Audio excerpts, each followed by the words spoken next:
Come on in, Teresa. Hello. How are you? I'm good. How are you? I'm good, thank you. Why am I not surprised that you're the first one again? Oh, Brittany's right behind me. She went to the restroom. I'm like, oh, Teresa, you're awesome. I didn't get a chance to talk to Billy. I still want to go in and talk to her. I want her to know that she's very busy that day.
Morning, Gwen.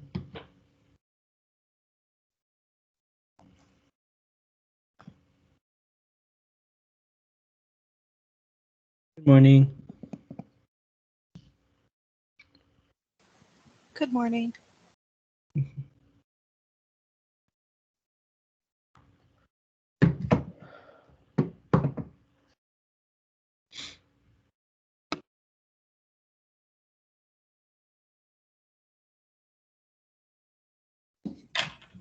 Good morning, Jeff. How are you? I'm well, thanks. Who said hello? I'm sorry, I wasn't looking at the screen.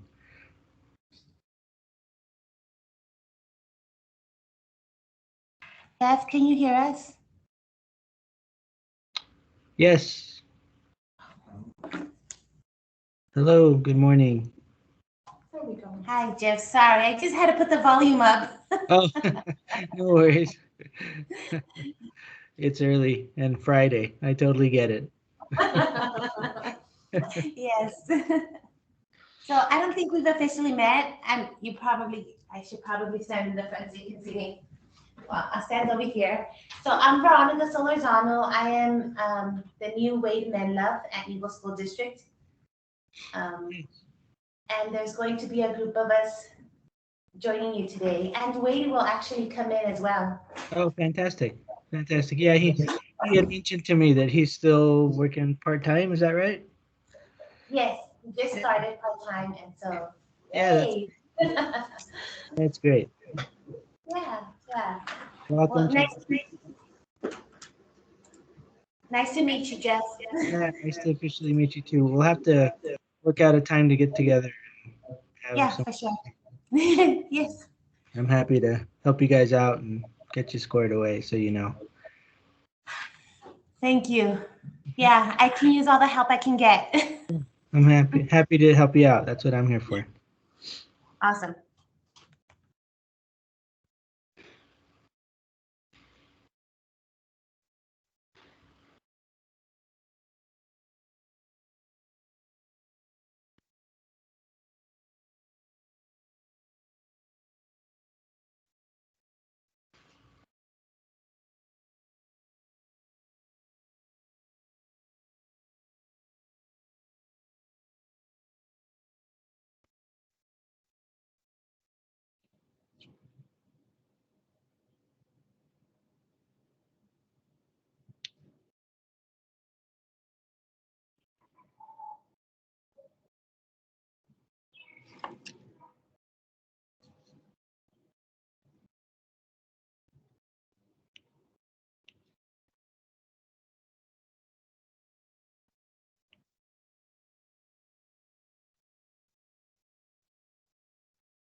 But where's the voice?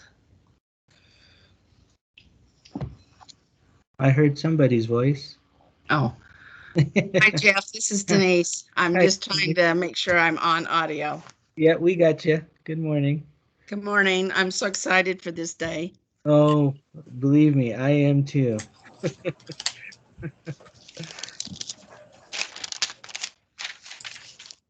Will this be recorded so we can review afterwards? Yes. Okay, what? it's Just tell Patty recording. upstairs. Yeah.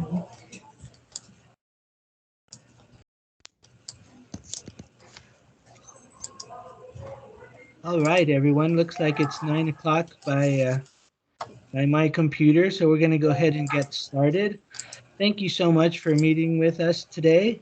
I cannot tell you how excited I am that we have this training going on this morning. It's been a long time coming.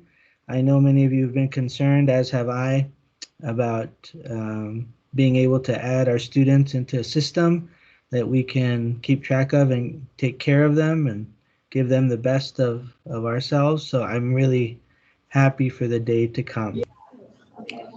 We've had an opportunity to create a contract with the state with, oh, excuse me, let me get their name up because I sometimes forget their entire name. Management Services for Education Data. And basically, they are a company that works with and takes care of our new system, which is titled MIS 2000. And this contract hopefully will continue to go forward as we get things squared away. In terms of where we are in that process, I'm currently reviewing data between MIS 2000 and M6 to ensure that the data that we're submitting is being received accurately. And I'm literally in that process to okay that. And once that's okay, then we are squared away and ready to go, all finalized. So today's training is critically important because you will, from this point forward, be entering your student data, and it's going to be great. it'll help us out a lot at the state office. As you know, Renee has been spending a ton of time entering our 2021 COEs, and we'll have a look at how you can review those and ensure that all of the student information is there. In regards to that, Renee has asked me just to remind you that when you see student information missing, please do everything you can to fill it in. Okay? The more information, the better. And obviously with COEs, we don't have all of your student data. As an example, we don't have what types of services your students received, or whether they were a normal school year or summer program. All of that information you still have, we don't have. So once we go through this process, please start looking up your students and updating their information or filling in any missing information. All of those data points are critical, and without them, M6 just simply doesn't count our kids. And then we get told we need to go back and redo that information, and we go back and ask you guys for it. But ideally, you'd be able to look that up and fill that out as best as possible. So we're really excited to be able to move forward with this in the state in terms of our data, and we're happy that we have this opportunity. Let me introduce to you Marcy. Marcy, are you on and available? Yeah, I'm here. Great, thank you so much. I'm glad you're here. She is our MIS 2000 trainer for today, and rather than me spend time trying to tell you what she does, I'll let her introduce herself. So Marcy, the time is yours. Okay. I am Marcy Trogdon. I work with MSEDD, and so I do primarily reporting and training. And so we're going to take a look at how to enter data into MIS 2000 today. So I'm using a demo system. So when you actually log into MIS 2000, you're going to go to ut.msedd.com. So the URL that you're going to see and what I'm demoing today is a test system. So just keep that in mind. You'll be using a different URL to get to your production system. So when you log in to MIS 2000, you'll each have your own account. Each person will have an account. So you'll each log in individually. And when you log in, you'll see the home page, and this is where all of your data entry is going to kick off. So it's how you're going to find students, how you're going to find COEs, it's how you're going to start doing data entry. So there are 3 different tabs. We have our search bar here, but underneath there we have 3 different tabs. So depending on the tab that you're on, that's what you're going to be working with or searching for. So I have the Students tab selected, so it's white, it's active. So if I type in some search criteria, I'm going to be searching for students. So I can type in part of a name. I can type in a whole name. I can type in an ID number or a date. Whatever you have, type it in and we're going to try to find it.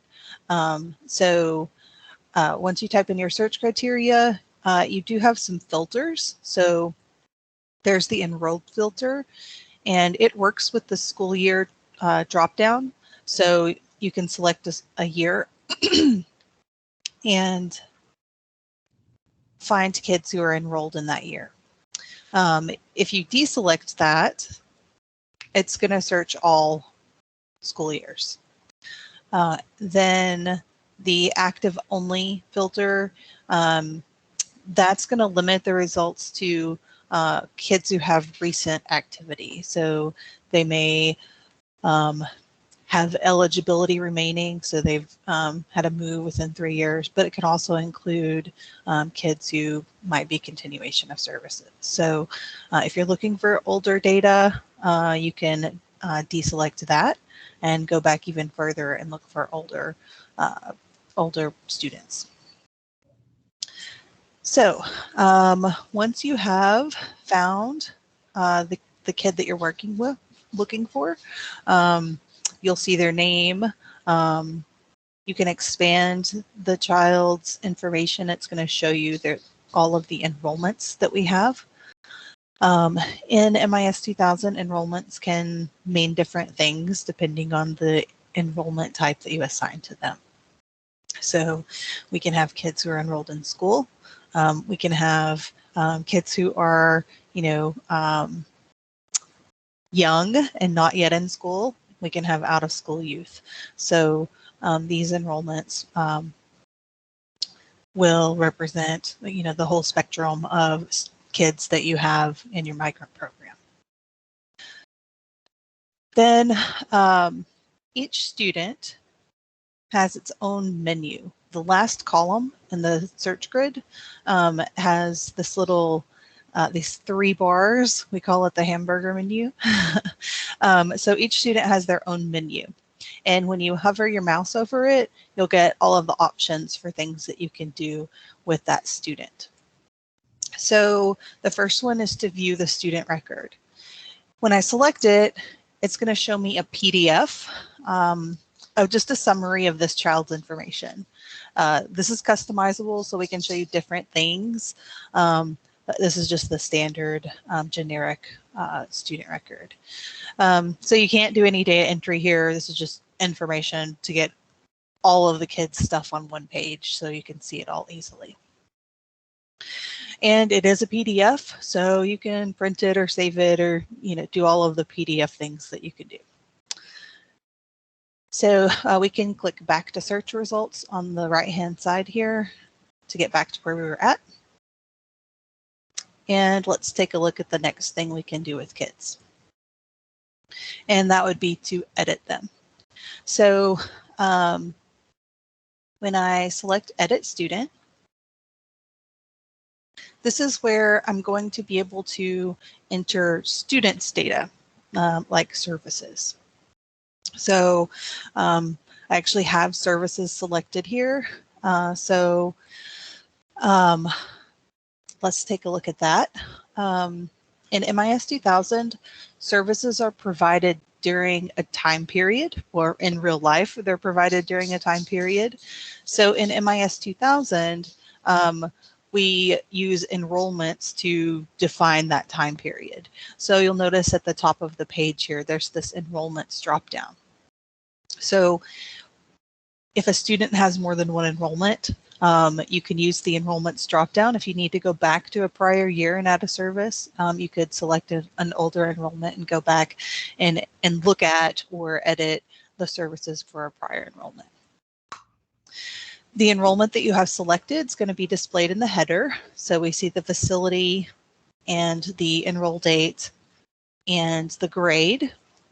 So you can confirm the enrollment that you're adding services to. And I have some services here listed that are associated with this service. If I needed to edit one of them, I can see all of them listed down here. If I needed to edit one, I can edit it. And if I, fail to enter some information, I can correct it. And then click update, and it will save that change. So all of the existing services are listed here. Now, if you need to add new services, we can do that in a couple of different ways. The easiest way is to use the checkboxes here. So let's say I need to enter this service called any referred service. I'll just check the box and I'll enter the date that it was provided on. Now, if you're only entering these one time, you can just use the, like the enrollment date as your start date. That's fine. Some states keep more detailed service data and, actually enter services as they provide them. It looks like you guys are entering like one entry for a time period. So that's what we can do here. So if this was provided, I can enter my start date. And if I don't have an end date, I can just leave it empty. And if you have hours, you want to keep track of that, how many hours are associated with that. You can enter them here. If you don't, you can just leave it empty. If you have comments, you can enter any comments that you have here. Now, the thing about adding multiple services is that all of this information is the same. So when I add these two services, counseling and referred, they're both going to get added for this child on this enrollment, and they're both going to have the same start date and end date. And they're going to have the same comments. So if any of those aren't true, if there's any difference, then we'll need to add them individually, which I'll show you how to do in just a minute. So assuming everything's all the same, we can now that we have the services selected and our dates entered, we can click Save Changes in the upper right corner. And those new services get entered. You'll see them listed here now. I have any referred and counseling added in addition to the services that were already there. So if you do have one that's different for some reason, maybe it was provided on a different date, so you have one unique one, there is an option to add an individual service. That's over here in the lower right corner of the grid. There's a little plus sign and it says add service. And if you just click on that, you can add a single service. So if I had a counseling service that was provided on a different day,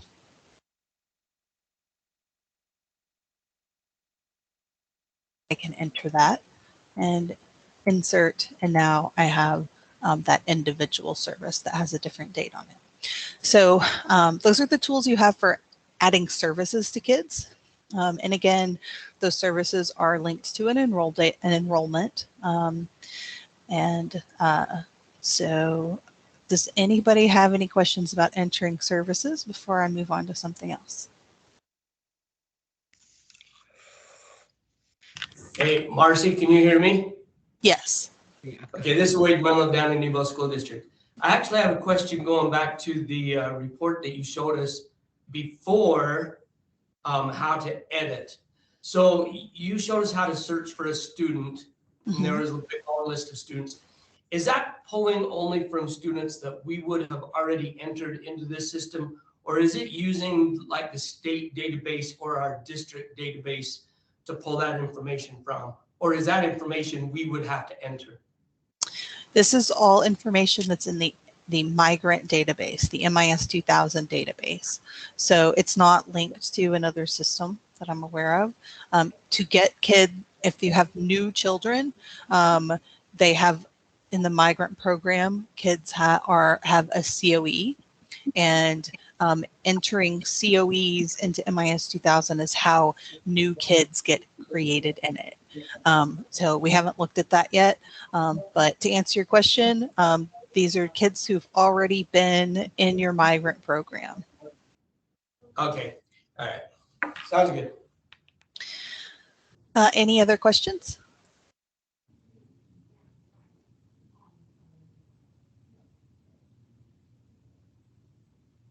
Okay, so let's take a look at other types of student data that we can enter. So in the upper left corner, there's a drop down, and we've been working with services. So there are other things that we can enter. So I'm just going to kind of start at the top and work my way down through. There are assessments. So this is your state assessment data.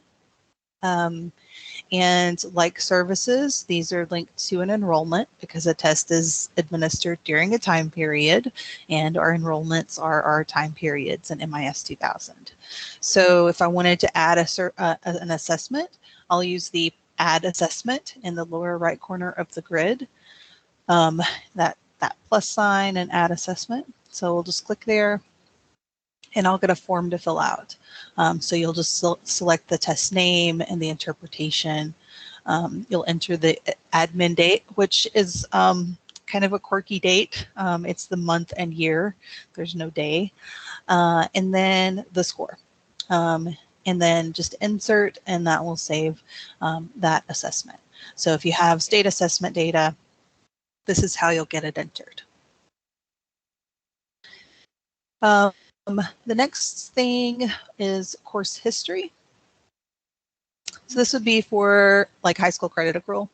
If you have kids and whose courses you want to enter and keep track of, you can do that here. As with services and assessments, they are linked to an enrollment. And to add a new one, you use the add course in the lower right corner of the grid. And you'll get a form to fill out. So you'll just fill that out. Not all of the fields are required. You may not enter clock hours, grade to date, credits granted, and final grade. So if they haven't completed the course, you might enter a grade to date. If they have entered the course, you might enter a final grade. So, but this is the form that you'll fill out to enter your courses. And then just click Insert to save it and repeat once for each course. Does anybody have any questions about assessments or course history? We're just wondering if there was a way to just attach their schedule so we don't have to type it all in. We do have some features where you can upload documents and associate them with a student. It's not going to analyze the document and enter the data for you. So that's something that if you're interested in uploading documents, you can talk with Jeff and he can work with us and we can get that implemented. So is course history required to enter for each student? I think that's a Jeff question, not a Marcy question. Thanks, Marcy. The course history, is that what you were asking? I'm sorry. Yes. Yeah, we were just wondering if it was required to enter all the students' schedules every trimester. The correct answer to that is yes. I understand that that's a lot of work, but the Office of Migrant Education expect that will happen, and while all of the changes per semester may not be necessarily required, there does need to be information for each student in regards to their course history, and especially if we're talking secondary, right? In elementary, it's not as critical because, well, everybody's in the same classroom most of the day. But the reality is that for secondary, they do want specifically the language arts and math courses that students are taking. Jeff, is that for every semester or trimester? Every time the course would change. So if you have a course that changes every trimester, then that's when you would want to update it. What they're trying to do is M6 takes all of this data, right? And ideally, that's available to anybody in your capacity in other states to be able to see where a student is in terms of their education. So it's as uninterrupted as possible. So you wouldn't necessarily need to change it every semester or every trimester unless the course itself for that student.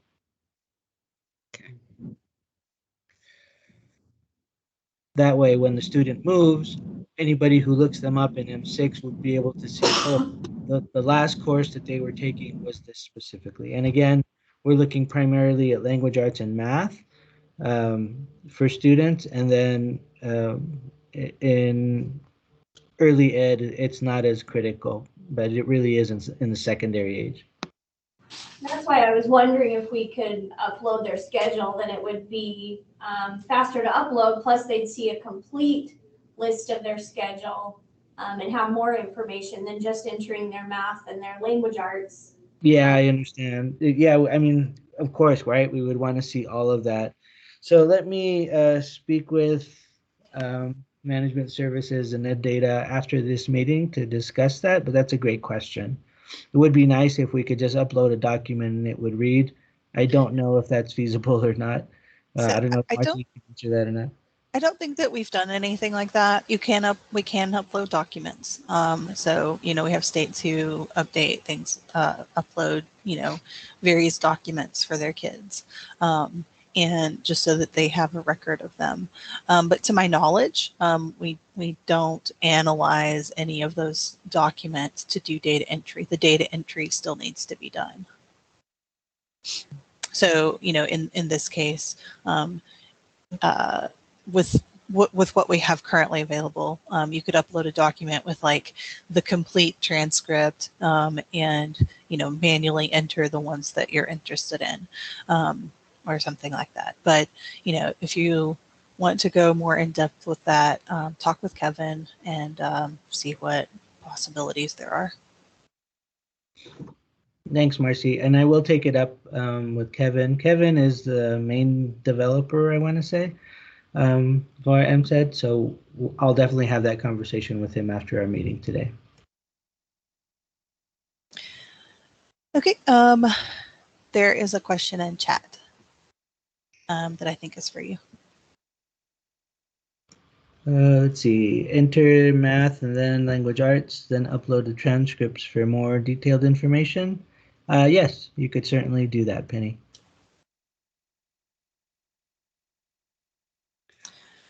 Okay, so let's take a look at the last student data that we will be working with, and that's enrollments.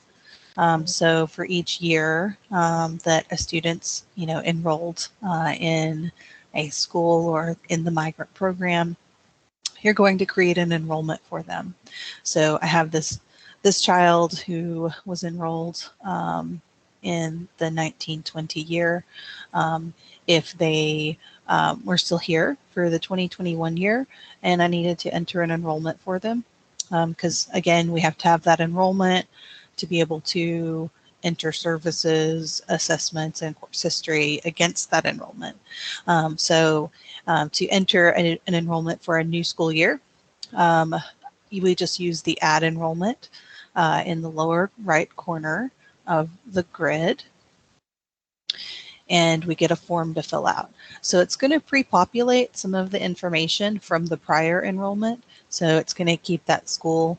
If they move to a different school, maybe they're not in junior high anymore, they're in high school, you can change the name, change the school, just select the appropriate facility name. And then we'll enter our enrollment date. And if you have a withdraw date, you can enter that. If you don't know when, if they have not yet withdrawn, so it's not the end of the school year, you can just leave this empty. Withdrawal dates are going to be the last day of May, so 31. Right, but if that has not yet occurred, you don't know if that child will withdraw on that date or if they'll. Right. I was just letting withdraw know before so that. they all know we're going to use one date. Gotcha. At this point, if I don't have that information, I can leave it blank. If it's the end of the year and that I already know that that child's still there, I can enter the withdrawal date. We can also come back at the end of the year and enter withdrawal dates later. So create your enrollments at the beginning of the year, and then at the end of the year, you can withdraw those kids. I have a question. Could we include the end of the year date already and then change it if it changes, or do we need to wait until the end of the year to add that number? I think that historically in MIS 2000, folks would leave it empty and then go back at the end of the year and withdraw kids. I think that's a call that Jeff will need to make for you. But historically, the enrollment's created at the beginning of the year and then withdrawn at the end of the year.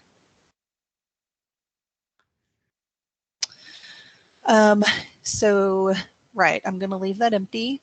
Then I have an out-of-state transcript field. That's what that is. That's an M6 thing. So if you're not sure what that is, it's defined by M6. Then the enrollment type. So this is going to be important.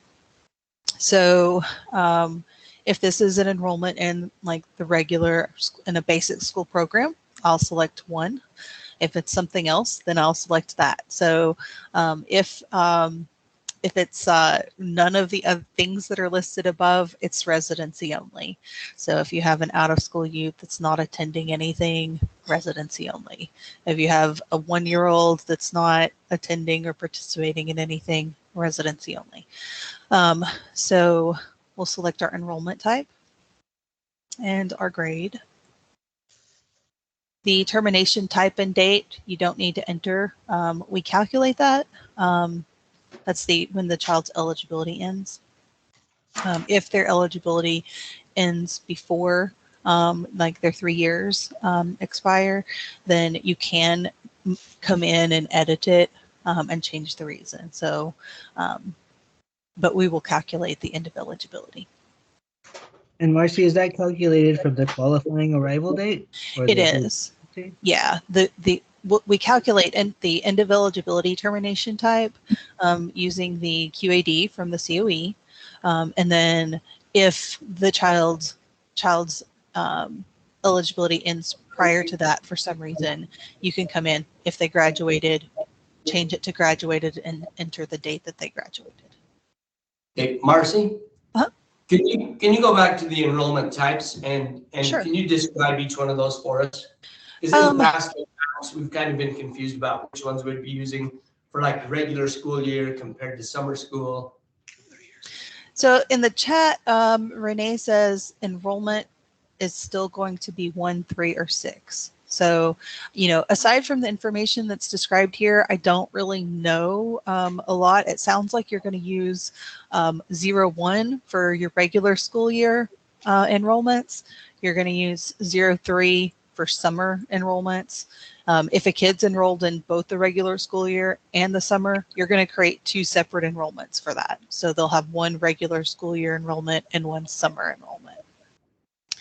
And then if they're not 01 or 03, you're going to use 06. And that's just based on what Renee put in the chat there. So I'll let Renee or Jeff correct me if that's incorrect.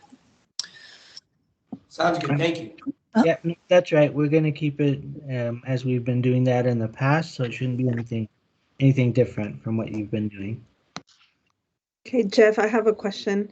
So this year, because of COVID, we had summer program in our district that was available to all students, not necessarily funded by the MEP. So if this is the case again this year, what code do we use for that? Still a 3, even though it says MEP funded? Can I see Marcy, can I see the types one more time?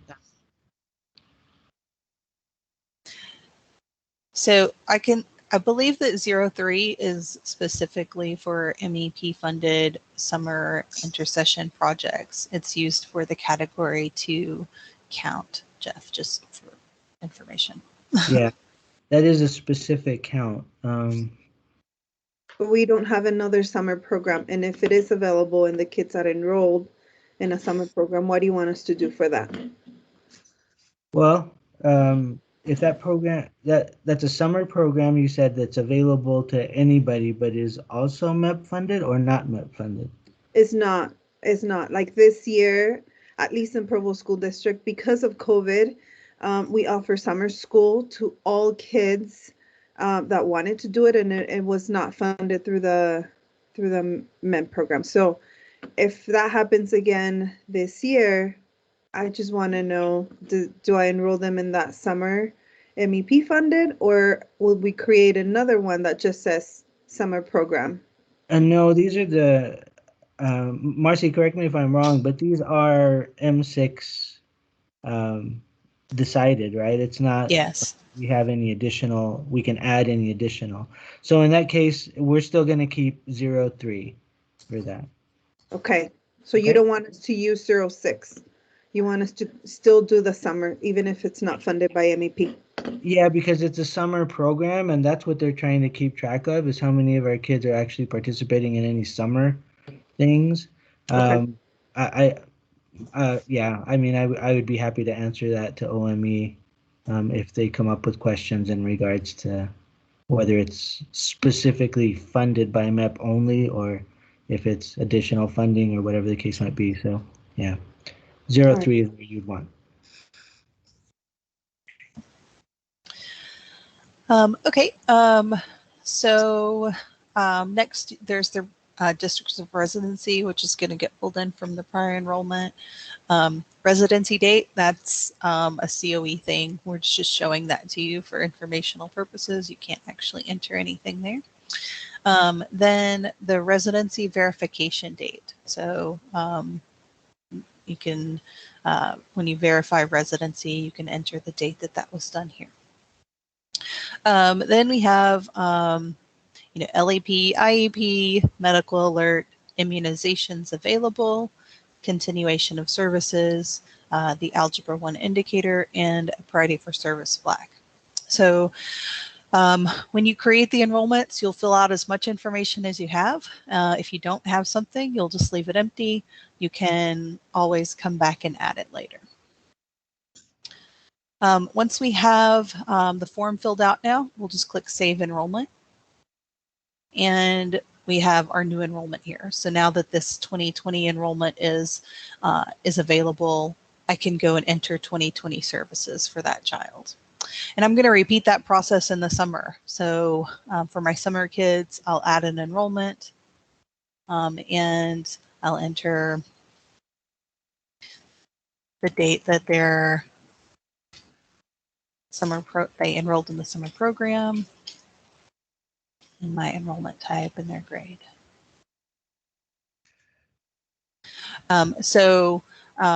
We'll have for kids who participated in the summer program, there will be a separate enrollment just for summer, so that you can enter the services that they received in the summer specifically. Those are counted separately. So, any other questions about entering enrollments?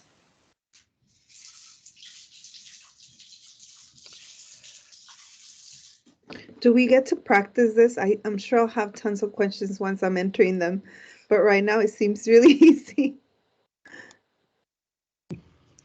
So this training is being recorded, so you will be getting a link to it so you can review or use it as a reference in the future. But then also Renee has been entering data for the last couple of weeks, and she's, I think, the most familiar with the system currently. So you can always reach out to her or to me, and we're happy to find an answer for you if you do get stuck or you need some help. Jeff, this is Denise. Hi, Denise. On the exit date, do we use the last day of school? Because that's what our Aspire program does. Or do we do May 31st? When does your school usually end? Well, like this coming year, the last day of school will be May 22nd. And when I look up each child, every child, unless they leave school before that date, Yeah. they exit Ogden School District on May 22nd, unless it's their graduation, high school graduation date. And then it's usually a little bit different date. So do we use the exact date that's the last day? Yeah, let's keep it the exact same date just to make sure that everybody's on the same page. May 31st. Okay, May 31st. Okay. That way That's it's easy and everybody understands. okay. Okay.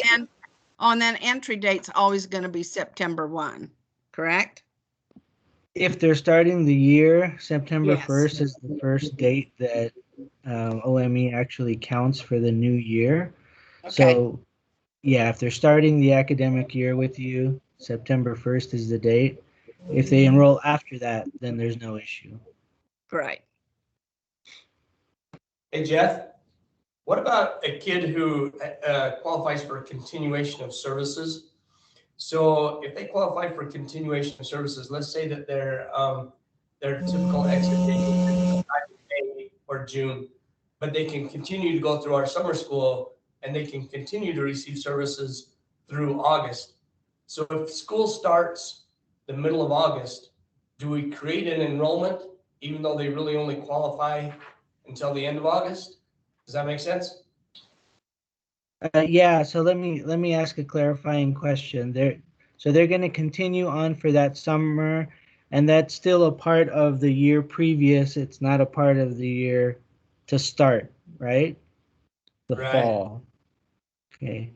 So the enrollments have to be based on whether it's regular year or summer. So you're going to anything that gets added with a date before September 1st, so any day in August, automatically qualifies for the previous year and doesn't qualify for the current year. That makes sense, Wade? I think it does. Okay, Yeah. good. Yeah, so if they are not continuing, then you can use that August date. If they are continuing, then you need to have that September 1st date so they count for the current year. Okay. Can they be counted for both or not? Yes, but you would need different enrollments for each So of we would them. create 2 enrollments. One Yes, for previous and one, okay. yes. Yeah. And you may actually have 3 as an example. You may have the regular year, then the summer, and then the following year. So you would have as many enrollments as the periods are. Does that make sense? Yes. Are there specific dates that you want us to use for summer enrollments?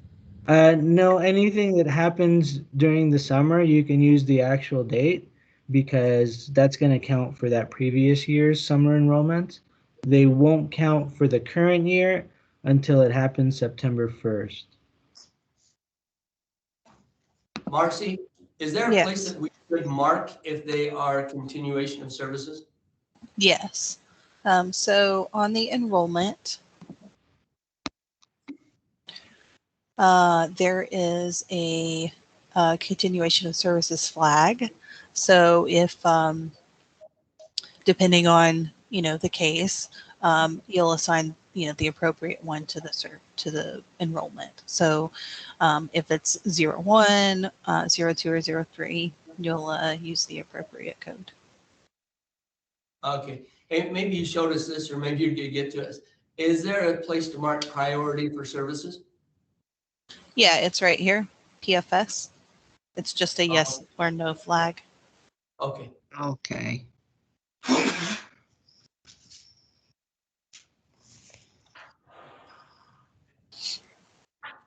And you also have flags for LEP and IEP here. And there's medical alert and immunizations available.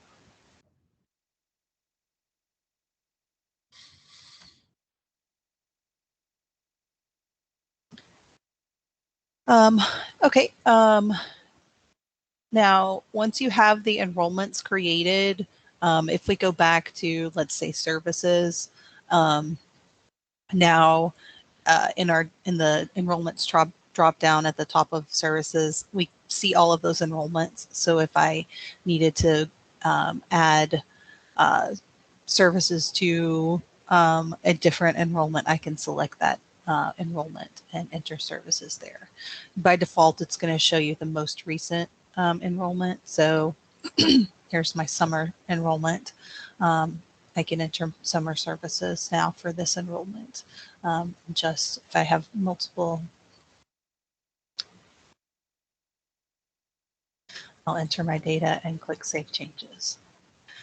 One thing that I have not discussed are the fields that are editable in the header.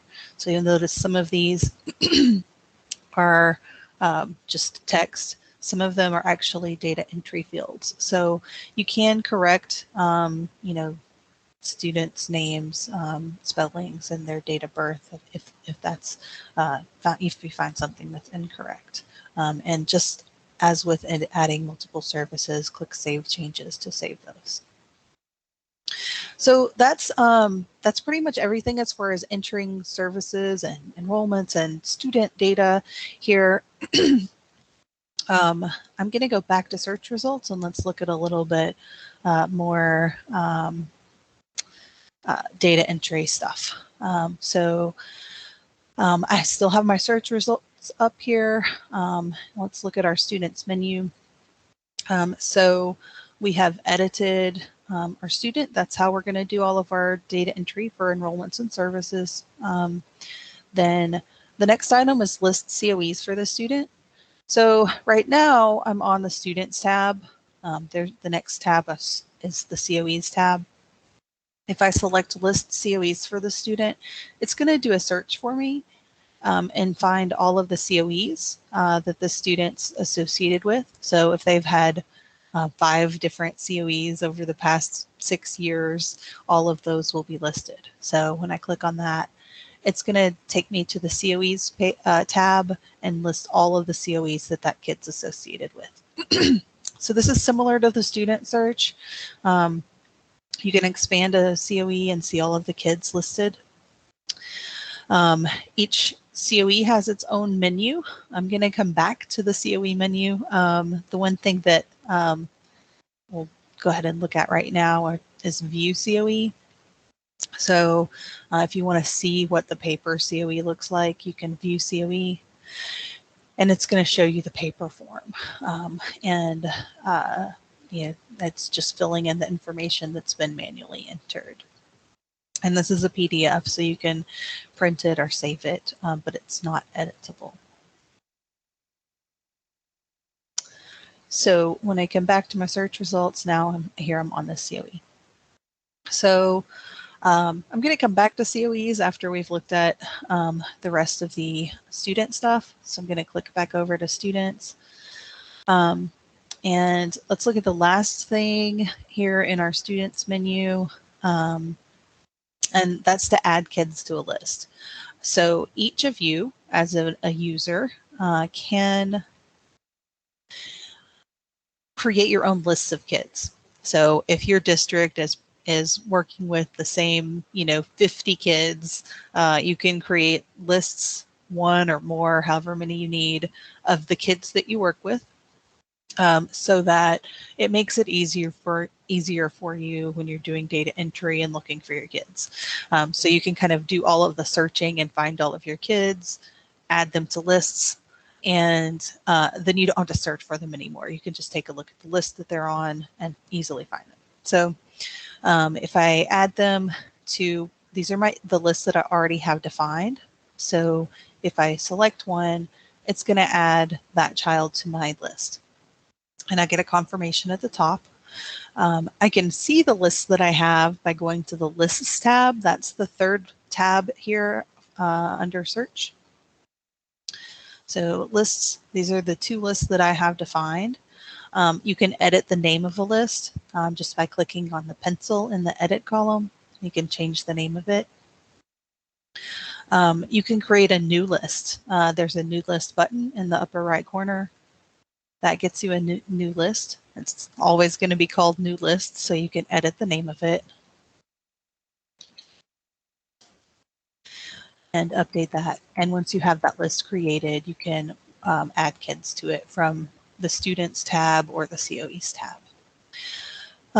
So you can expand a list and see all the kids listed in it. And each of those kids has that same menu that we've been working with for students. So you can still do all the same stuff from here, from this list. However, you'll notice when I have the lists all collapsed that each list has its own menu as well. So we can view COEs for all of the kids on the list. So that's going to show you a PDF with all the COEs for every kid on that list. Then we can view student records. That's that student record summary page that I showed you earlier. It's going to be a PDF with a summary of all of the kids' information. You can export the student list. That's going to download a CSV file with the list of kids in it. So you can take that and work with it in Excel. And then the last 2 things are the ones I think you're going to be most interested in. We can add services to the list of kids. So instead of, I showed you kind of the long, hard way earlier. So we can actually add services for a whole list of kids at the same time. So I've got all of these kids on my list. I can, so when I add services, it's going to let me add services for all of those kids. So let's take a look at that. When I add services to the list, I will get a list of all the kids. So if maybe a couple of these guys didn't receive the service, I can just deselect them. And then for the ones that are still selected, it's going to add the service. So I can do an individual service. So I can add just a single service. So maybe counseling and the start date. And then I click Save Changes, and it will save that service. If I want to add multiple services, there's a tab for that too. Just click Add Multiple Services, and then I can check the services that I provided and enter my date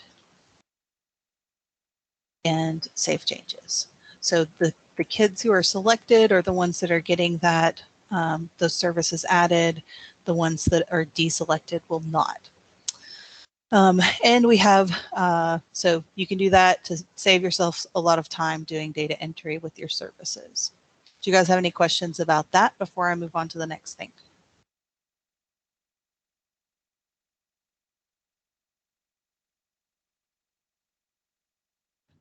Hey, Marcy.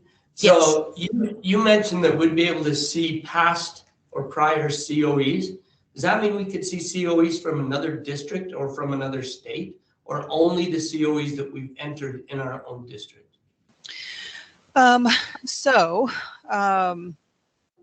It depends on how you're configured as a user. You're only ever going to see COEs for your state, and depending on your user account privileges, you may be able to see all of the COEs for the whole state, and you may be able to only see those for your district. It just depends on your user privileges. And I can answer that, Wade. Most of you will have access only to your districts. However, you do have access to M6, and you can look up any student on M6 throughout the Okay. nation. So you have that access through M6, not through MIS 2000. Okay. Okay.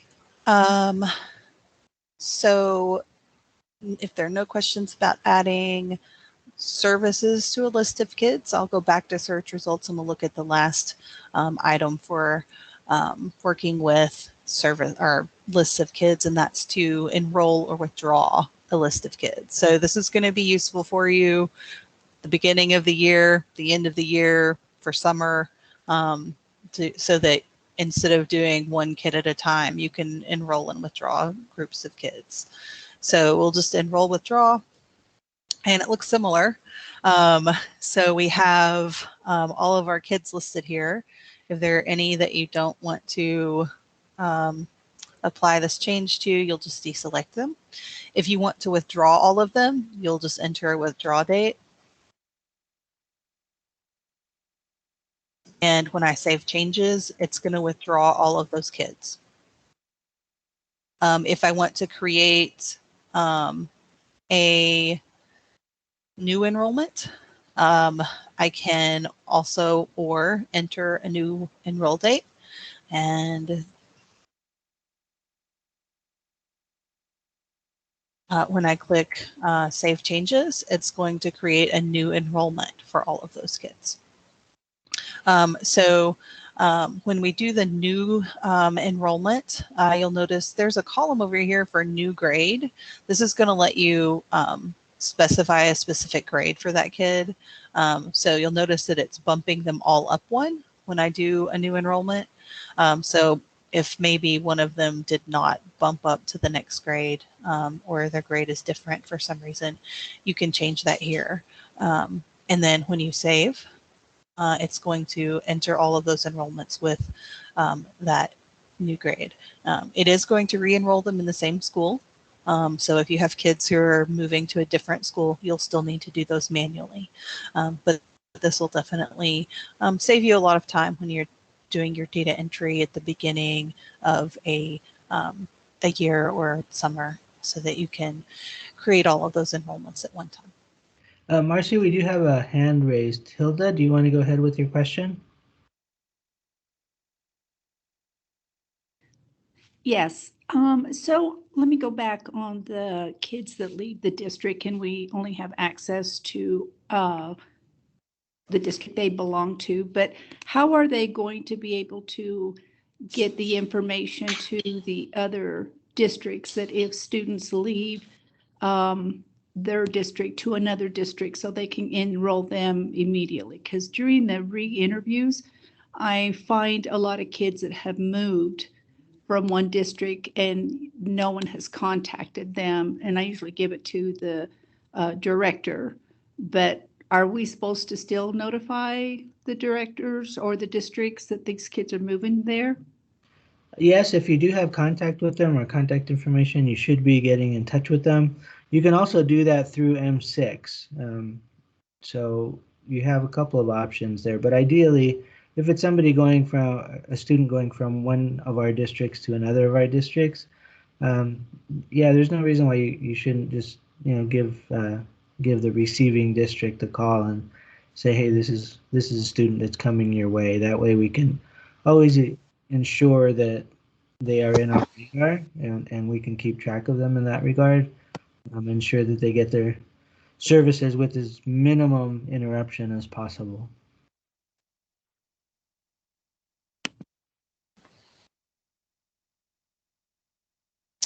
Okay. Any questions about using lists?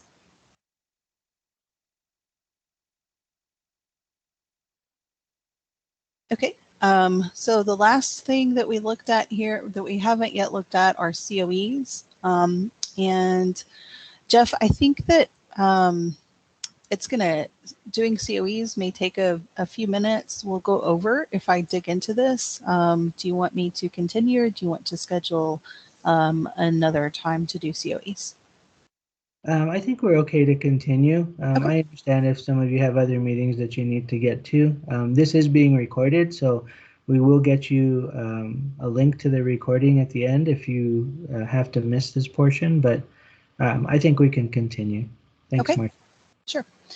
All right, so COEs. For every paper COE that you have, you will have a COE at MIS 2000. So if you fill out a paper COE for a family, even if they've had a move previously and already have a COE, you're going to come and enter that new COE. So every time there's a new COE on paper, there's a new COE in MIS 2000. So when I'm on the COEs tab and I search, I'm searching for COEs. And as with students, we have some filtering. So right now I'm searching for COEs with all statuses. We can also search for approved COEs only. So that's going to exclude any COE that hasn't been approved. We can see COEs that require our attention. So this will be unique for each of you. When you use the requires attention filter, it's going to show you COEs that you need to do some work to. So in most cases, for most of you, those will be COEs that you've created, but you haven't submitted for review yet. Or it might be a COE that you submitted and was rejected that you need to do some more work on and then resubmit. So here I have the COE that I started working on. I saved it. I need to come back to it and finish it. So you can tell the status of a COE just by looking in the status column. And that's where that COE is at in the review process. Your COEs do go through a review process. When you submit them, someone at the state is going to review them and approve them. So the statuses that you might see are incomplete. You might see rejected. Both of those are things that you'll need to address. So an incomplete COE, you need to finish it. A rejected COE, you need to correct it. Then you might, you'll also see accepted, and accepted COEs are approved COEs. And I think the last status that you might see would be new. So a new COE is one that you have submitted for review and you're waiting for it to be approved. So you can easily see the status of a COE in the status column. Recruiter, the recruiter column is actually the person who created the COE in MIS 2000. So that terminology might be confusing if you if people other than recruiters are entering COEs, but it's actually the person who entered it. And then the owner is the person who can make changes to it. So in MIS 2000, COEs that are not yet approved can be edited by a single person.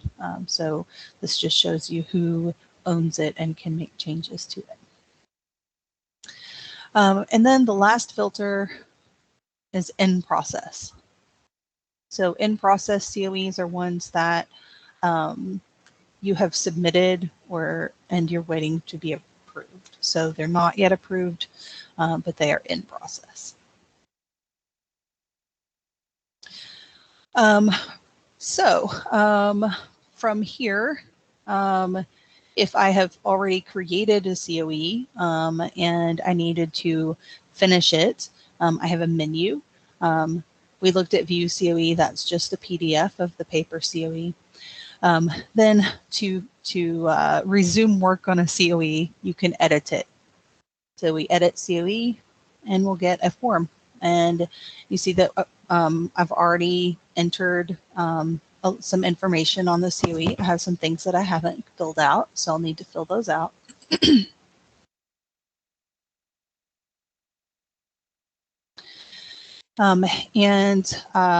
So most of this is just typing in or selecting things from drop-down menus.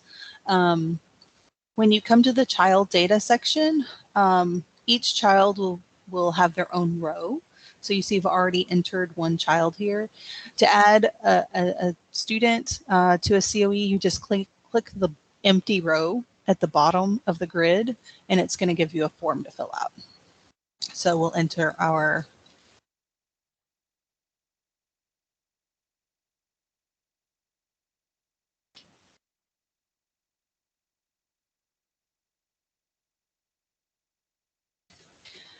students' information. Some of this will have multiple options. So for ethnicity and race, you can select multiple options.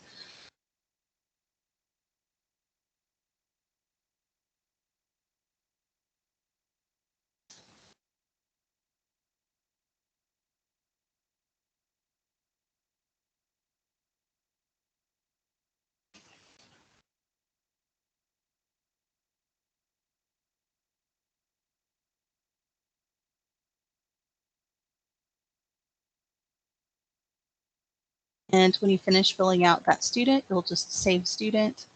And you'll repeat that for every student on the COE. So you'll just click the bottom empty row to add a new student.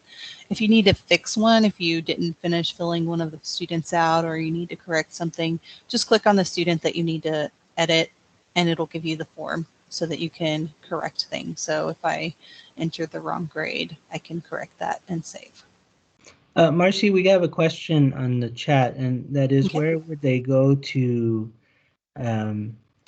place the SSID for the student? Right. So that may not be here. Usually that would be done as part of the review because your kids may already have an SSID if they already exist in the database. Part of the review process is student resolution, where the reviewer determines if the child is already in the database or not. So if they are, their SSID is already there. If we don't have a way for you to add an SSID, Jeff, I'm honestly not sure, then we can just work with Jeff to get it added. So, Marcy, you're saying that they should get in touch with us to be able to add that? Yeah. And then you can work with our office to add the new field. Okay. We are going to have to do that just because on several of the 2021 COEs that we've been inputting, I know we've been missing some SSIDs. So we can have a conversation about that afterwards. Sure. Renee is asking, what is home base? Good question. If that's not something that you guys collect, we can remove it. I'm not sure what the definition of home base is. I know that I've seen that, for a lot of states, but I don't know what the definition is. Is the definition something I can get from Kevin? I think it's more of an MEP thing, so OME. But it may be like kind of leftover from old COEs. So if it's not something that you guys are working with for your new COEs, we can remove it from the data entry form. Okay.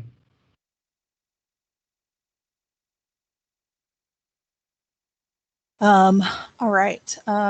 So if you are familiar with the paper COE, this all looks familiar. So I have started working on this. I can click Save My Work on the upper right hand side, and now it's saved. I can walk away, and when I come back, those changes will still be there. Now, I do recommend saving your work before you get up and walk away from your machine, because the app will log you out after an amount of inactive time. So if you have to get up away from your desk, save your work, just to save yourself a little headache and having to re-enter something. Marcy, do you know how long that time period is? I don't, but we could find out pretty easily from Kevin. And I think it's probably configurable. Let's see. My head is telling me that it's configurable.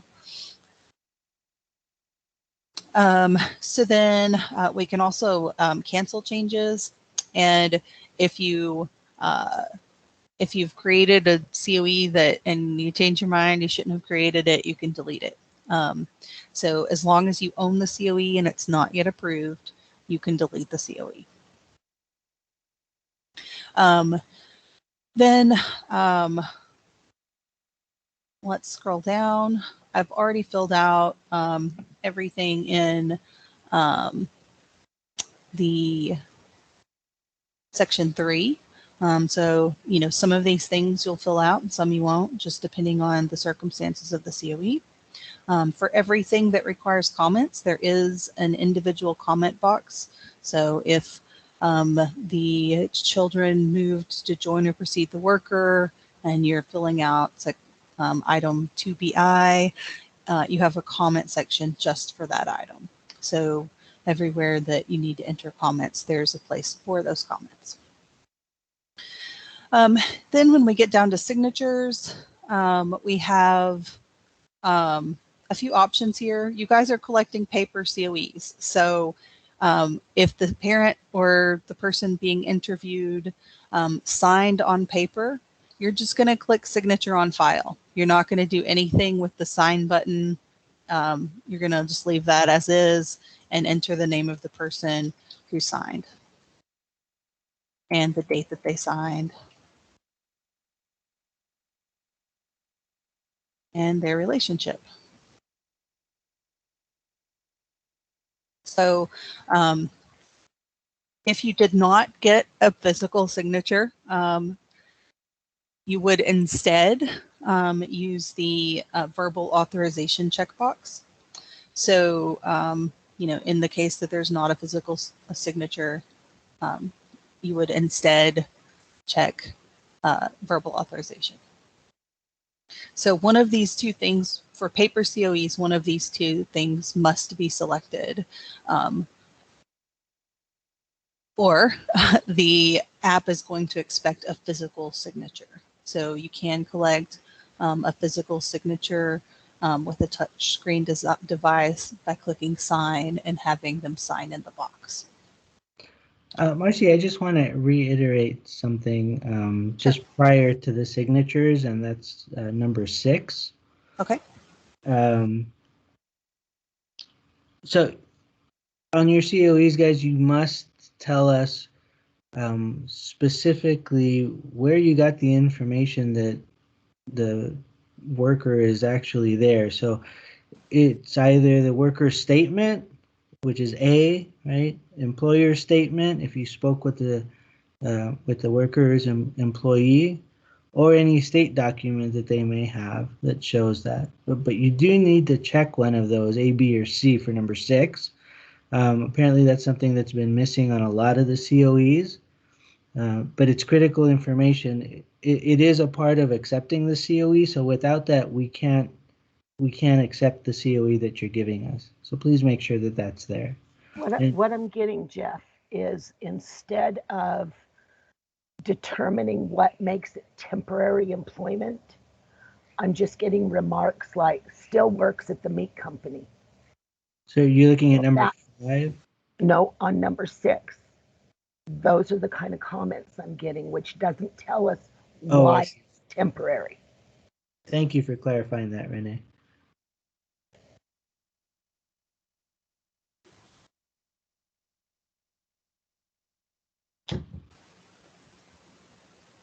Okay. Sorry for the interruption, Marcy. Thank you. No problem.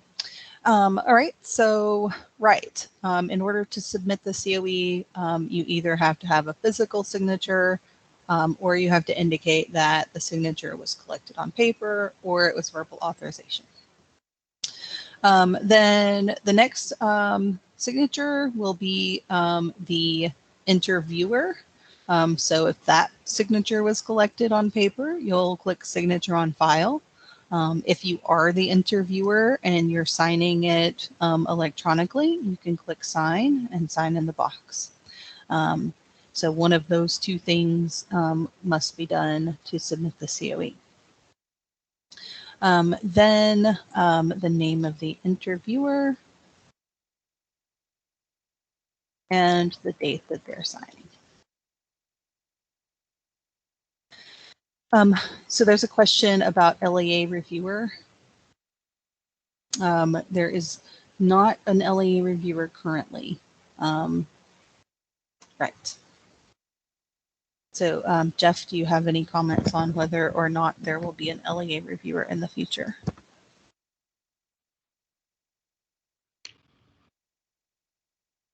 In the past, I thought that there was whoever did the input, right? And then it would be checked at the LEA before it would come over to the state. Okay. Is that not how we're doing this, Marcy? We currently have it configured so that it just goes to the state. If you want to add another, level for the review process, we definitely can.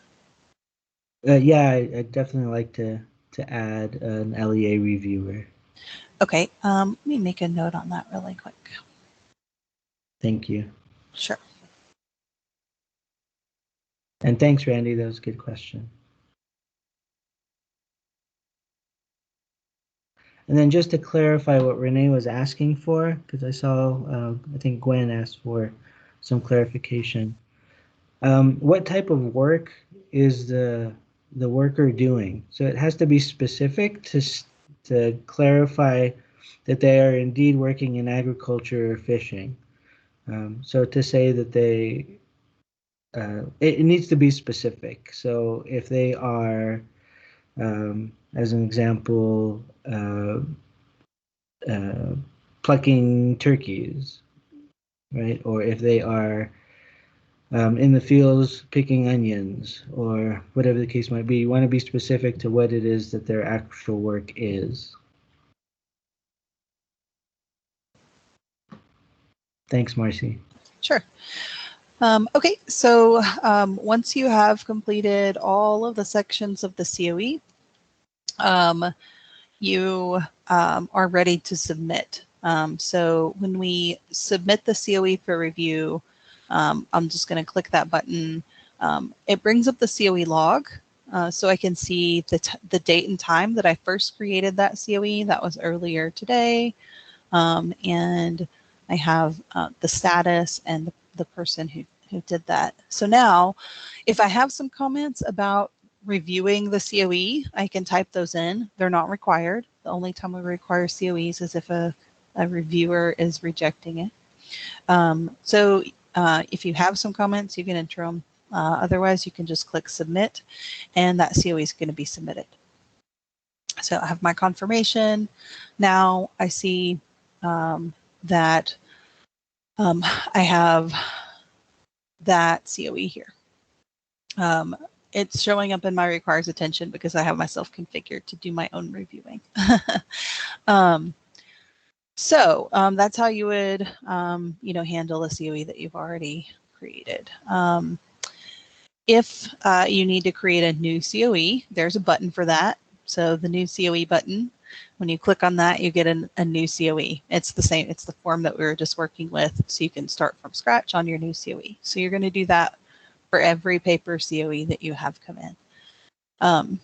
And if you start entering it and save your work, it's going to continue to show up in your list until you finish it. So you can just go back into it and edit it and finish it when you have time. So other things that we can do with COEs, they're basically the list options. So we can view student records, export, we can add services or enroll or withdraw the kids, just like we can with a list of kids, because the COE kind of is a list of kids. It's a kids in a family.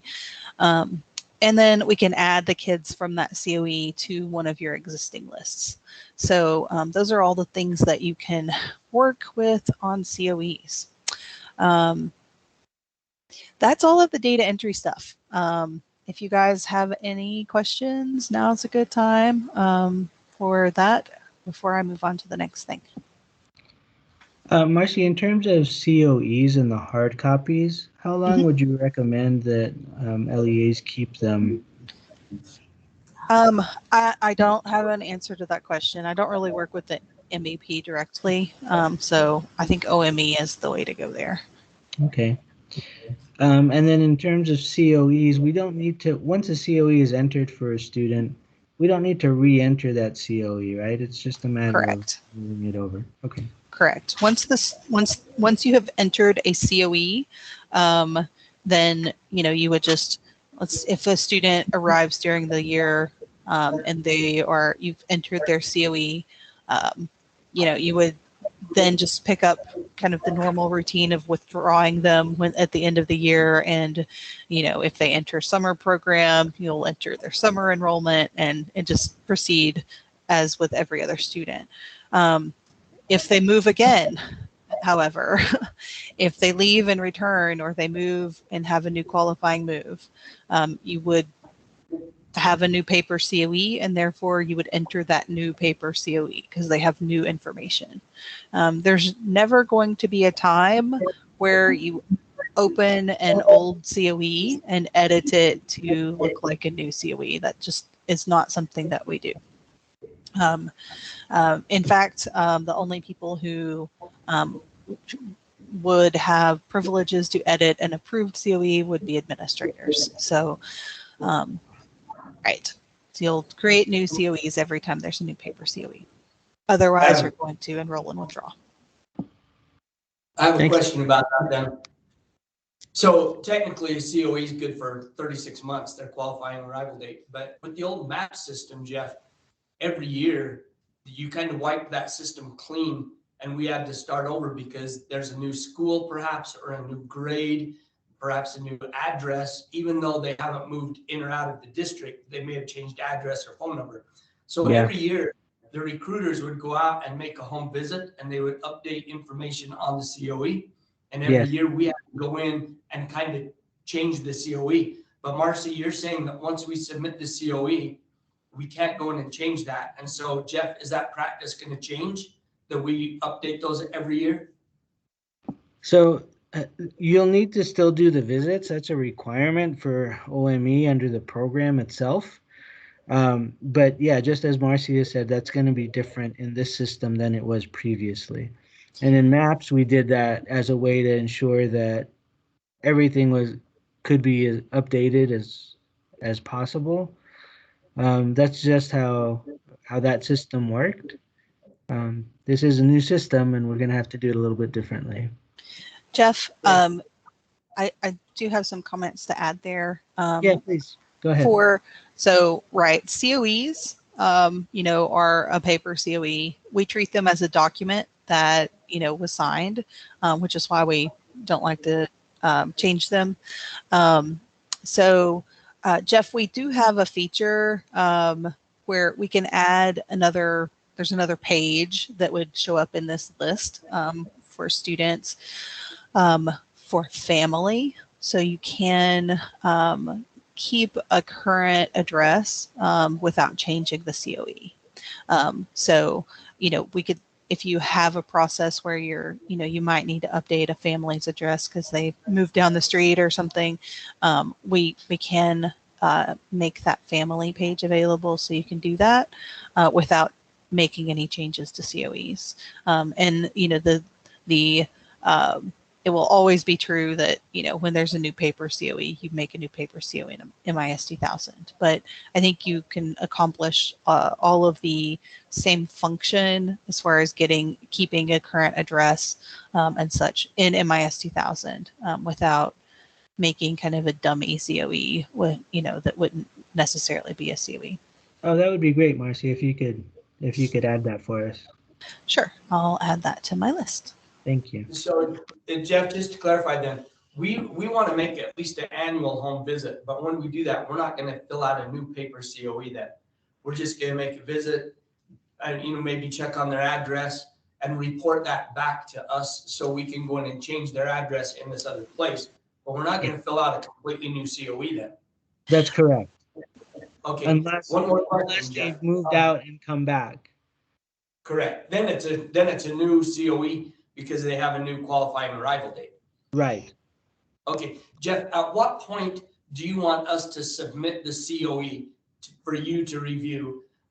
In the past, you've not accepted the COEs unless there were enrollments and assessments and courses. At what point do you want us to submit the COE for you to review? Can we just submit it when the COE part's done? Or do we have to have enrollments and all that other stuff done?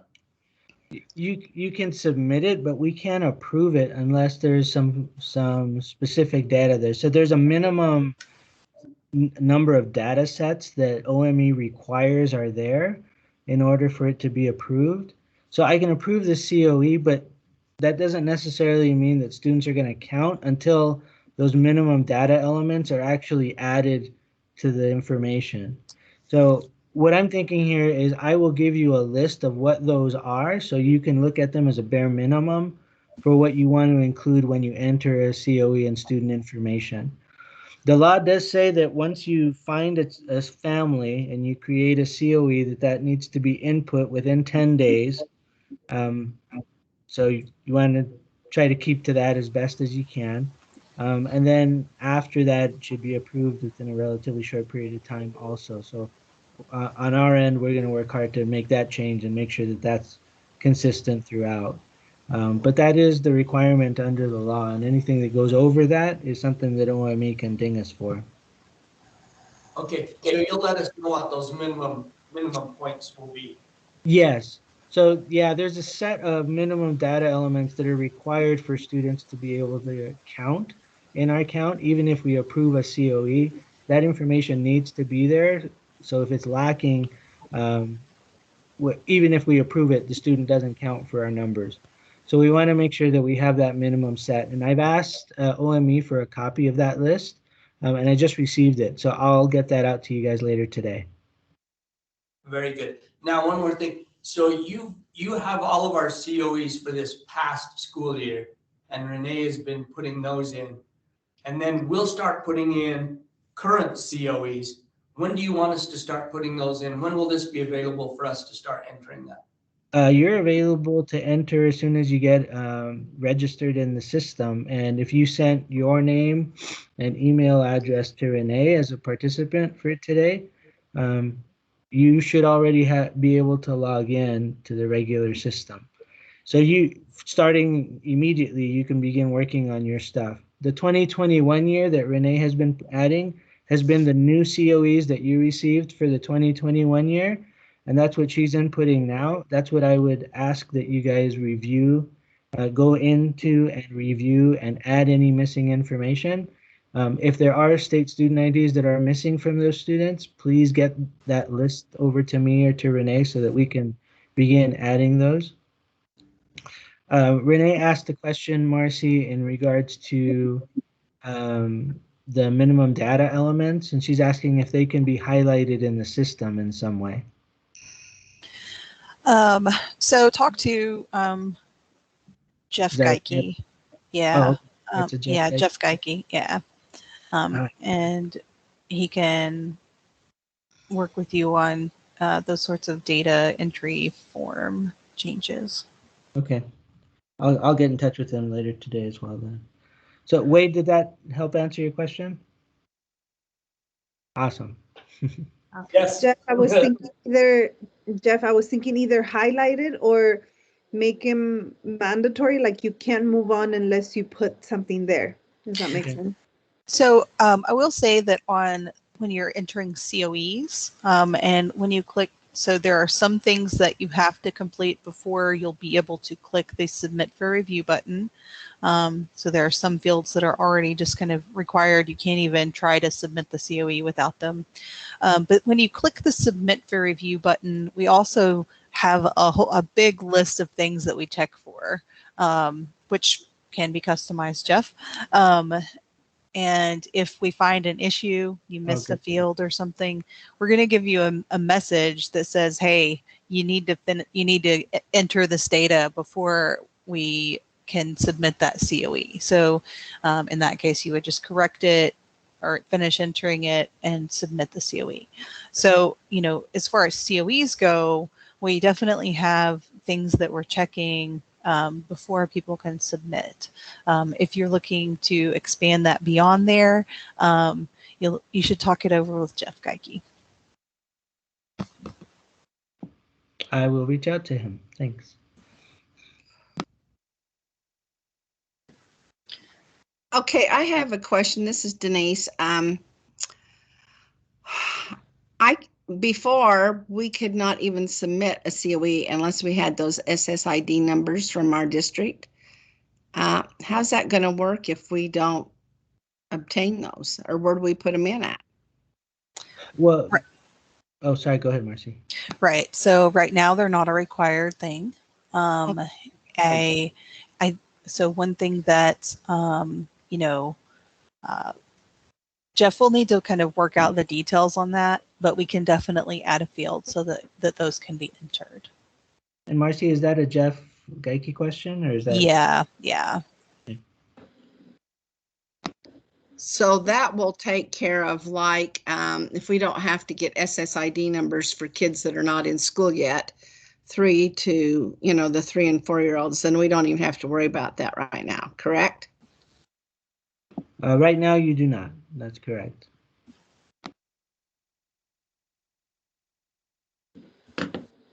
And then is it going to be automatically populated like a number? Because before, in this last year, we numbered our COEs at the top, like, 3108, and as we put them in, then it generated a number for us. And so then I always could refer back to that. Yes. So in MIS 2000, students and COEs have ID numbers.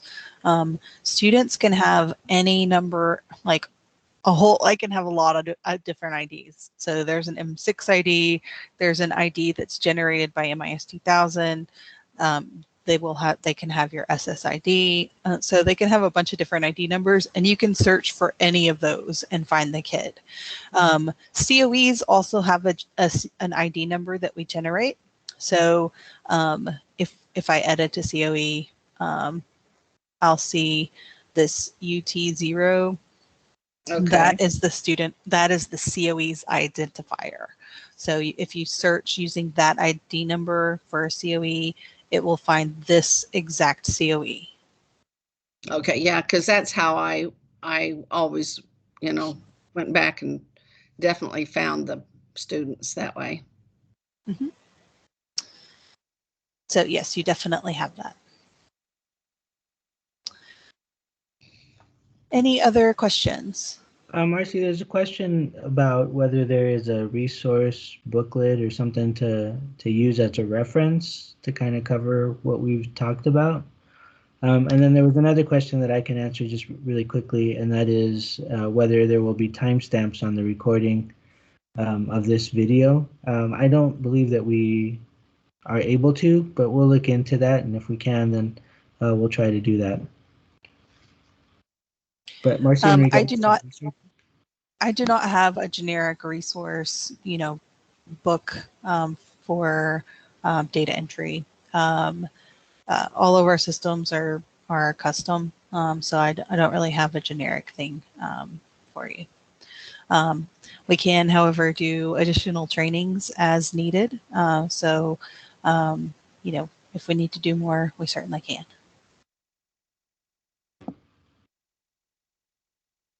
Thanks, Marcy.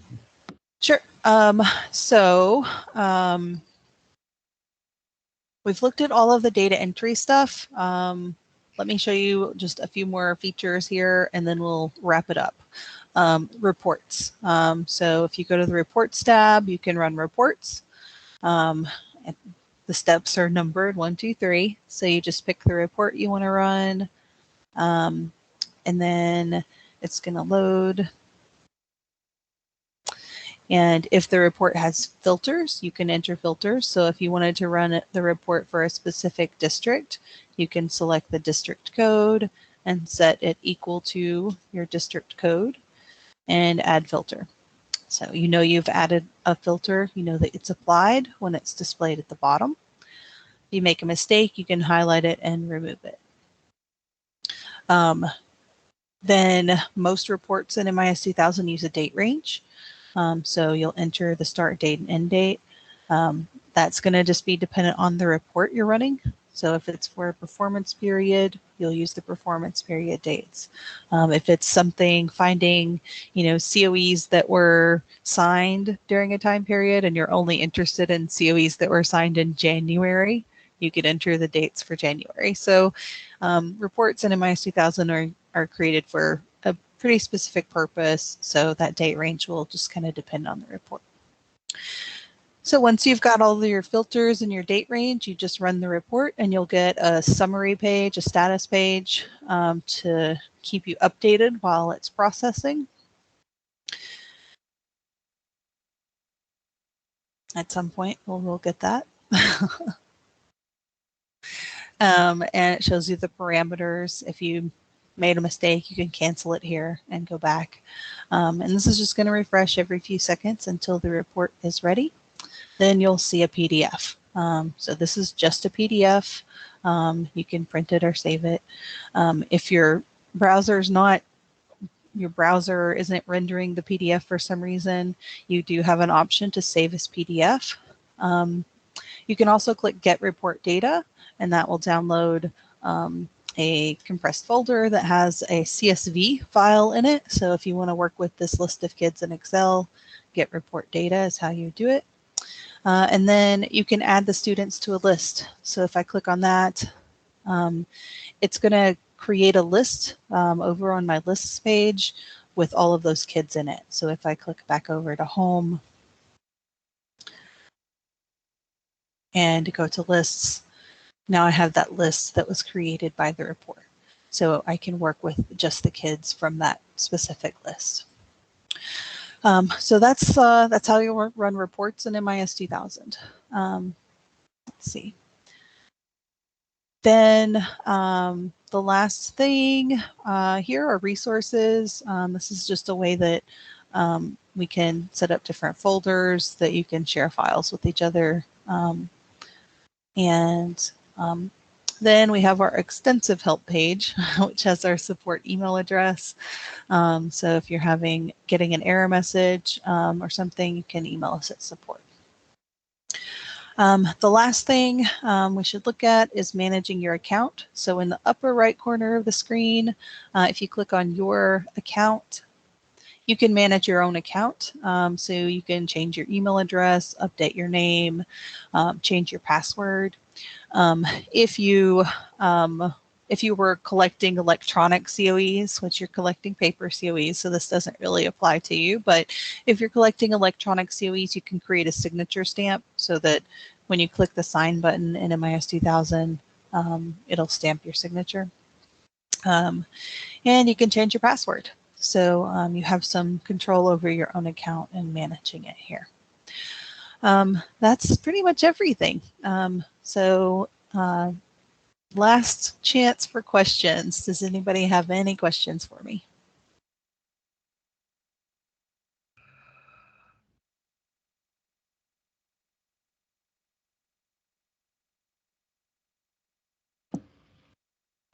Marcy, I know we gave you a list of users for the system, and I'm not sure if emails have gone out to them that they can sign in, or how do we make sure that they get their information? So it looks like all of the accounts were created, but we have not sent out activation emails, and we can do that whenever you're ready. Yeah, we're ready. So okay. If you can do that, that would be fantastic. Sure, I will add it to my list. Thank you. And I'll be getting in touch with Jeff Geike in terms of the minimum data elements and SSIDs. So we'll have that conversation with him. Okay, I see Veronica asked, when I get a chance, can you show us where the submit for review is? Right, so that is when you've created a COE or you're editing a COE. Over on the COE data entry page, there's a button. It's in the upper left corner, submit for review. Sorry, I didn't highlight that very well when I did it. So this on the upper left corner, submit for review. And you see on this COE, I've started it, I haven't finished it, and I can't even click it. So if I click on it, nothing happens. It's kind of grayed out. It's inactive. So once I complete all of the all of the required things to submit it, I'll be able to submit for review. So that will be active and I can click on it. Any other questions for me? Will this screen be bigger so that we can see it? I have a quick question for you. Okay, so will the screen be bigger? It's based on your settings. So you'll be using it in your browser, on your monitor. So you can zoom and change the size of it however you need to. Okay, thanks. And there was another question? Yeah, right here. So I was one who asked about the booklet or the timestamps. And with those timestamps, it would just be nice to have like entering COEs, for example, as one of the markers, or just in between the subjects we've covered today, so that if we need to go back, we just know what section of the video to go to review over that information. So that's just to answer that question in the chat.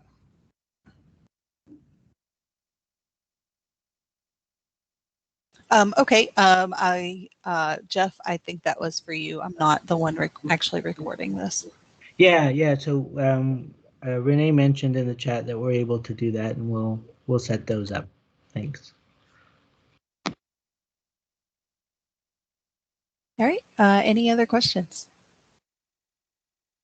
And yes, I agree. Once you guys start using the app, you'll probably have some questions. And Jeff, if you find that we need to do another training, once folks actually kind of get in there and start using it, we can schedule a time for a second training. Great. I'm sure we'll be looking at that. It is a new system, so everybody's going to have to get used to doing that. And obviously, there's some things that we will be working on to make things easier for you guys as best we can. But thanks so much, Marcy, for taking the time to train us on this and get us moving forward. If you could send out those emails to everybody, that would be great. That way people can get started and start digging in. Sure. We want to have everyone do that as quickly as possible. Sure, absolutely.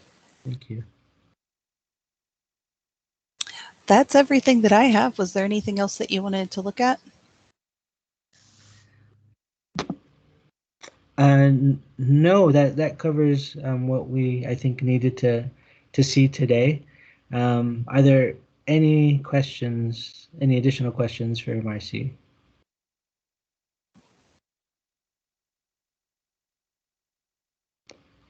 If there are, please feel free to reach out to me or to Renee, and we'll make sure that Marcy gets those questions so we can give you a proper answer if we don't have an answer for you already.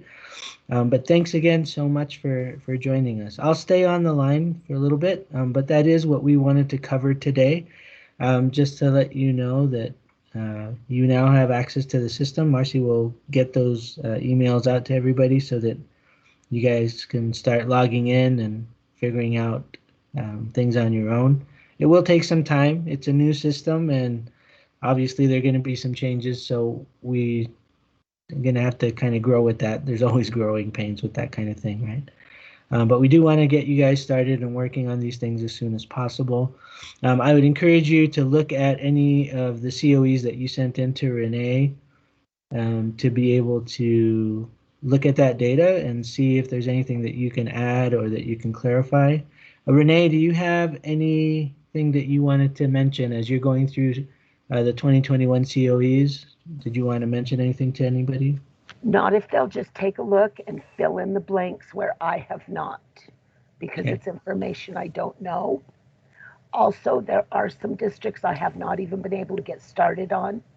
I've been in multiple meetings over the last couple of weeks, so I'm a little behind. But I'm getting there. Well, thank you for your hard work, Renee. I know you've been working nonstop at it, so I really appreciate you for doing that. Okay, with that said then, I'll let you guys go, and thanks for sticking with us for so long. I know we went over time, but hopefully it was useful for you. I'll stick around online in case there are any questions for me. But other than that, please have a great day. Enjoy your weekend. Happy Halloween to everybody. I see Carmen's all set for Halloween. Wish I was. but maybe I am in my original clown outfit, and this is just me. But it's nice to see you guys. Have a great weekend, everybody. Thanks, Bye. all. Have a good day.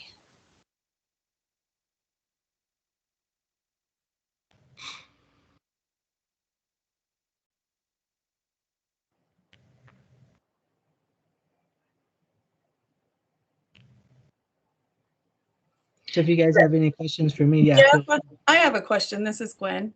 Hi, I Gwen. still need to be set up on M6. Yes, I still need to do that. I apologize. I ran out of time yesterday. Okay, So I will be doing that today. So you should be getting an email from the system telling you that you need to log in and set up your password. so it's two different things, the MIS 2000 and the M6, right? Yes. So MIS 2000, just so that you're Is our clear, database. is our state database Okay. from now on. M6 is the national database on migrant education students. And and is when- it pretty self-explanatory once I get on there what I need to do, or? Not necessarily. So we can have that conversation later, but try to get in there and work through it. Okay, There are some really useful things there, and maybe that's a training that we should have also. 'Cause in the past, not everybody has had access to M6, and we've kind of broadened that in recent years. So maybe that's something we should do as well. okay. So, Thanks, Jeff. good thing. I know you have a lot on your mind. I just, No, it's okay. I appreciate it, and the reminders are helpful for me. So thank okay. you for Thank being you. patient. Mhm.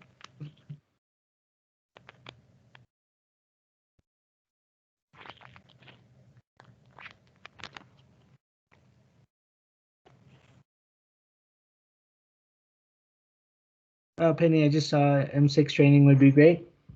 Cool. So we'll work on that to get that squared away also.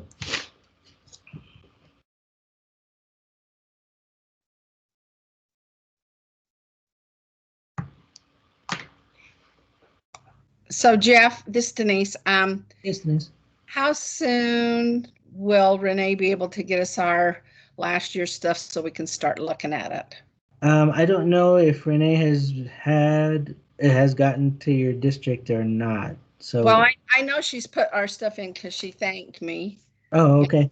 Then you should be able to, as soon as you get your login, you should be able to look up your students. All of the information from previous years is already there. And what the you only sent me. information that she's adding is the 2021 stuff that was new. And that, if she's gotten through that, it's already accessible to you. Oh, okay. And even if I haven't gotten to it yet, it's the information you sent me. The Right. physical COEs. Right. So I just want to go through and fill in the stuff that is missing. Yes, please. Yeah. Oh, and you know another thing, with the seniors last year, I kept their fourth term grades, but I didn't print out the whole year. Is that a problem? I'm sorry, repeat that again, Denise. Okay, I always make a copy of the seniors when they leave. Yes. And I printed out the fourth term for, their language arts and math. Yes. But I didn't print out like the other 3 terms. Is that a problem? And I No. won't be able to retrieve that. No, you'll be okay just with that. They're graduating, right? Is what you Yeah, said? they graduated in May, so it's Oh. the ones that graduated. Yeah, you wouldn't. It's not an issue. Don't worry about that. Okay, good.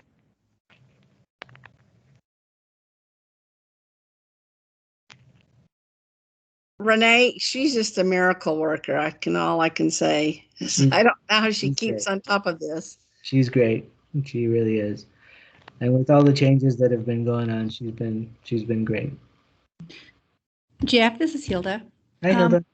Hi, I have a question. So when I do the re-interview and I get the list from Bill, is there any way that he can send it to you so you can send it out to the directors? Because I wanted to fax it out, but he says I can't use the fax machine. He says it has to be done through another system. So Yeah. MOE is being really careful about privacy. And Yeah. so sending student information through a fax just isn't going to fly anymore. So yeah, you can get in touch with Renee. She can set you up through, Move it. she can set up a Move It file for you, which means that you would get an email saying that you need to drop the files into a link that's provided, and then Renee would immediately have access to that. And that's a safe way to get student information. So could I have Bill send her the list and she can move it to the directors? Yes. Yes. Yes. And we can. then, Bill just has to request a package. I'll tell Bill, but I'd also like to have the update of, so that I don't have to contact the directors. I would just mostly work with the recruiters because they're the ones that I'm going to be contacting anyway. And then they can call, they can connect with them and tell them the dates that we've decided we would go. So if they want to participate or whatever, but that way I can move on this and work with it as fast as I can. So I will need, if there's any way I could get the contact person. I don't know who the recruiters, if they're the same or not. Yeah, I'm not sure because we've had some turnover in recruiters. So, yeah, but yeah, you can definitely work through Renee and Bill to get that taken care of. Okay. All right. Thank you. Yeah, no problem. And then Tori, I just saw your message. If you wouldn't mind shooting me an email asking for me to register you in M6, I'm happy to do that. Because I do need your email address as well as your phone number and your office address in order to set that up. So please send that to me. And then my email address is jeff.ojeda,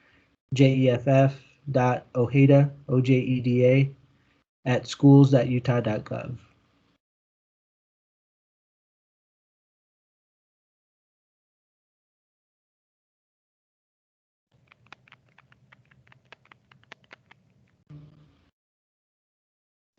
You're welcome. Any other questions for me or Renee or anyone? Becky Peters, thanks for hanging out so long with us. When you get a chance, thank Becky for being with us as well. Appreciate you guys coming in. Not a problem. I'd really like to be able to work with this and help Renee out however I can. Well, that would be great. In fact, I think Renee would really appreciate that, especially with the data entry. Precisely. Yeah. I wish I would have had today's training before I started, because this is totally different than the training you and I got. It is different, wasn't it? Yeah. Still useful, but it was different for sure. Yeah, this was a lot more helpful to me. Yeah. Today. I think it also helps that we're a little more familiar with the system. So when she pulls something up, we know what we're looking at. It's not trying to figure it out. So yeah, I totally agree with you, Renee. And thank you, Becky, once again. Okay, I'm going to cut off so I can get busy. Okay. I guess I will too, because I don't have any other questions coming. Okay. So Bye-bye. thanks to everybody. Have a great day. Enjoy your weekend and happy Halloween. Bye-bye. Bye-bye.